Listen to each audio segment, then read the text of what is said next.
So mga par, sa naging bakbakan nga po sa pagitan ni Alan Picasso kalaban si Naoya Inoue, kung saan mga idol kagaya po sa inaasahan natin, kayang-kaya dalhin ni Inoue ang lakas ni Picasso. Nagpapasuntok lang ito mga idol sa Meksikano. Mabilis naman si Picasso mga idol, pero iba talaga ang bagsik na meron si Inoue sa bakbakan. Parang kidlat mga idol ang bilis ng kamay ni Inoue. Nakakatama naman si Picasso na malakas, pero parang sparring lang ito sa Japanese Monster.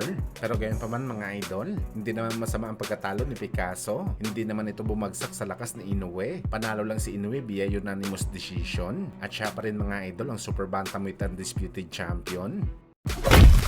Samantala sa naging bakbakan naman po mga idol, sa pagitan ni Junton Nakatani kalaban si Sebastian Hernandez, kung saan mga boss, kagaya po sa ina-expect natin, round 1 pa lang ng laban, pinakita kaagad ni Junton Nakatani ang kanyang bangi sa bakbakan, pinaulanan nito ng suntok ang Meksikano, halos hindi nga nakabato ng suntok itong si Hernandez. Alanganin nito bumato mga idol, dahil nakaabang palagi ang kaliwa ng Hapon, parang ginawa lang ng punching bag ang Meksikano mga idol sa ibabaw ng lona. Ang bilis pa umilag ng Hapon, ang laki talaga ng pag-improve ni Junto Boy mga idol. Parang Manny Pacquiao ito umilag. Pero pagdating naman sa second half ng laban mga idol, bumawi naman itong si Hernandez. Pinakain ito ng malulutong na body shot itong si Nakatani. Ang problema lang kay Nakatani mga idol, kinapos talaga ito ng hangin sa huling bahagi ng laban. Kaya namaga ang mata nito sa Meksikano. Bagamat hindi naman ito sapat mga idol para manalo si Hernandez sa laban, nakuha pa rin ni Junto Nakatani ang panalo sa isang unanimous decision.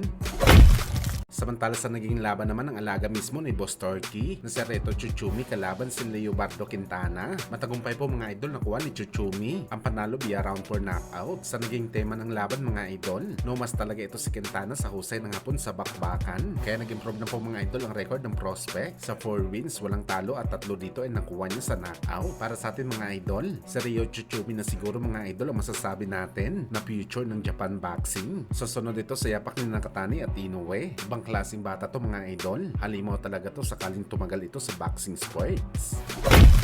Samantala ayon naman po sa rumors mga boss, tila hindi nga po nag-materialize ang negosasyon sa laban sa pagitan ni Virgil Ortiz kalaban si Jeron Ennis para sa super fight na laban nila sa 154 pounds. At ang napabalita na posibleng makalaban ni Ortiz mga idol, walang iba kundi ang dating Unified Welterweight Champion na si Errol Spence Jr. Nagaganapin daw sa lugar nila mismo sa Dallas, Texas. Puro paasa lang daw kasi mga idol ang kampo ni Jeron Ennis sa laban nito kay Ortiz. At ayaw daw nila mag-aksaya ng panahon mga idol para maghintay kay Jeron Ennis sa bakbakan. Sila daw ang A-side mga idol sa laban nila, kaya sila dapat daw ang masusunod. Wala limaw na sagupaan to mga idol ang bakbakan ni Ortiz at Spence. Matagal na to na pinag-uusapan mga idol, sana mangyari na. Sa mga hindi ko nakakaalam mga idol, bumalik na po sa ensayo si Spence. At ang naging trainer nito ang legendary boxer na si Roy Jones. Kaya abangan natin to mga idol.